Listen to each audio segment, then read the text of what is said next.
nous allons un peu s'amuser sur la programmation en langage Pascal. Question d'avoir une bonne base.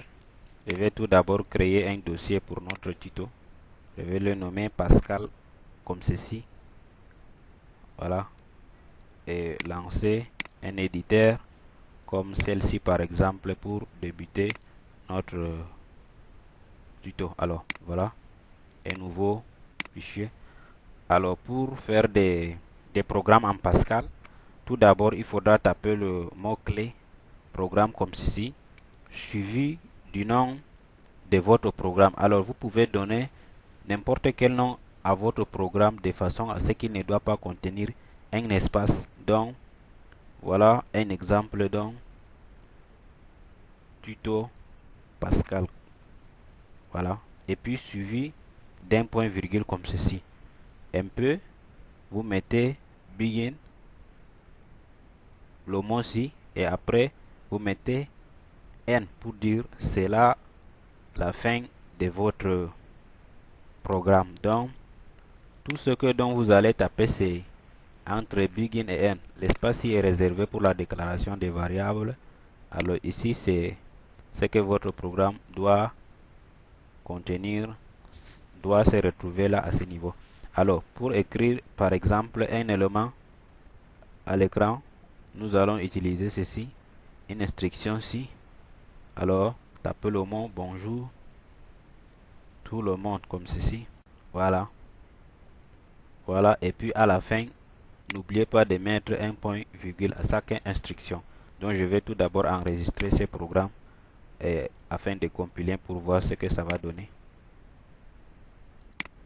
Je vais l'enregistrer dans le dossier Pascal. Voilà, c'est dans le dossier là-dedans, tuto Pascal. Je vais laisser comme ceci, mais faut pas oublier l'extension, c'est point pass parce que nous sommes en Pascal. Je dois alors enregistrer. Une fois enregistré, voilà, je vais quitter l'éditeur ici. Et puis voilà notre programme enregistré à ce niveau. Je vais l'exécuter avec notre UD. Voilà, c'est ça ici à ce niveau. Je vais taper sur compiler. Pour compiler, c'est là qu'on va taper.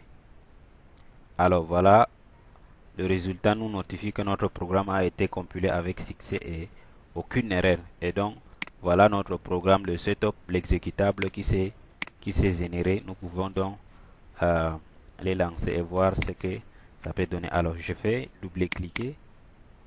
Vous remarquez la fenêtre apparaît et disparaît.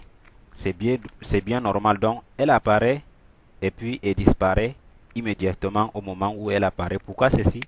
Alors c'est normal parce que là nous n'avons pas donné une commande permettant de retenir cette fenêtre à ce que nous puissions voir ce qui est imprimé dans l'écriture ici dans notre fenêtre. Alors pour retenir la fenêtre jusqu'au moment où on doit taper sur une touche, il faut écrire une commande par exemple comme ceci, repeat.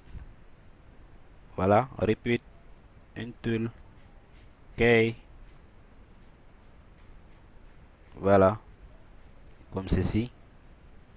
Et puis vous faites point virgule.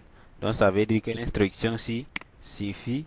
Nous allons la fenêtre doit attendre au moment où je dois cliquer, je dois appuyer sur une touche. Tant que je n'appuie pas sur une touche, ça ne doit pas fermer et ça doit m'attendre au moment où je vais appuyer sur une touche et la fenêtre doit disparaître. Alors je vais compiler pour voir. Voilà, nous avons compilé et là qui a une erreur qui est apparue. Pourquoi une erreur? Parce que il y a ce qu'on appelle la librairie. Dans la plupart des langages de programmation, il existe des petites bibliothèques dans lesquelles nous allons puiser des fonctions qui sont nécessaires au fonctionnement de notre programme. Alors là, nous allons faire appel à une librairie qui contient cette instruction. Sinon, là, nous n'allons pas l'utiliser. Faire alors appel à la librairie qui va tourner cette commande ici. Il suffit de taper là à ce niveau use CRT et point virgule. C'est dans cette librairie qui contient la fonction permettant de tourner celle-ci.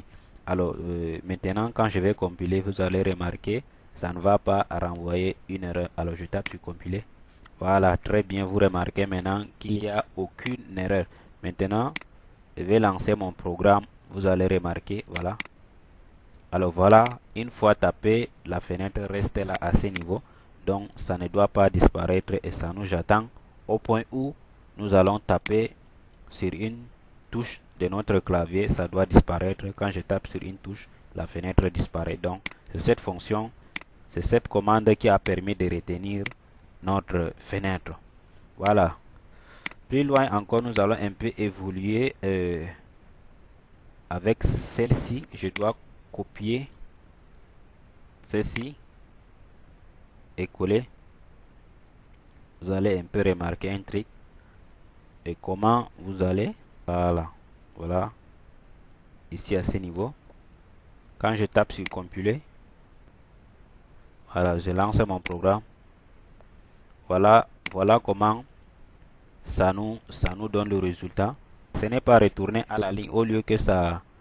Pourtant ici j'ai mis retour à la ligne, mais ça n'a pas fait retour à la ligne. Ça continue plutôt à la suite de ceci. Alors il est bien normal, il existe des façons de retourner les valeurs dans la console, soit en utilisant une commande qui doit faire retour à la ligne, ou bien celle-ci qui n'aura pas retour à la ligne. Pour faire retour à la ligne, vous ajoutez comme ceci. Donc ça veut dire que après celui-ci, l'autre qui va venir sera à la ligne. Donc voilà comment ça doit apparaître. Donc vous allez voir après compilation. Donc je vais lancer notre fenêtre. Et là vous remarquez maintenant, bonjour tout le monde, et comment vous allez se retourner à la ligne. Ce n'est plutôt pas comme ici à ce niveau. Donc voilà une différence, la commande write et celle de write et retour à la ligne. Voilà donc une différence. Donc nous arrêtons là à ce niveau pour continuer sur la vidéo prochaine.